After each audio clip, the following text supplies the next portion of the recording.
La gravetat d'aquests esllevissaments el que més preocupa són les zones costaneres d'Andratx i Calvià. Hi ha motius, ja se n'han vist casos que afectaven edificis habitats i de moment l'administració no té un pla d'actuació específic.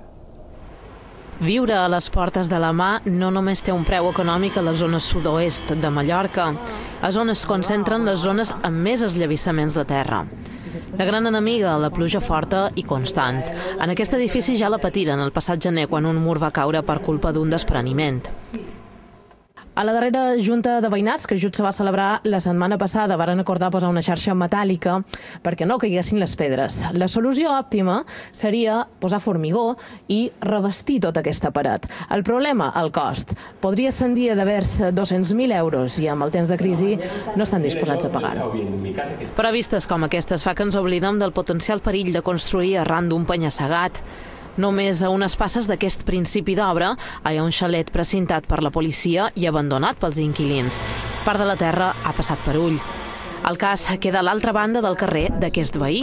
Aquest edifici, de totes maneres, ja fa molt d'anys que està construït i en cap moment hem tingut cap sensació de perill ni ens sentim amenaçats. Una altra cosa és els pisos que hi ha al voltant i que estan pràcticament penjant del penya-segat que hi ha aquí. Potser paga la pena.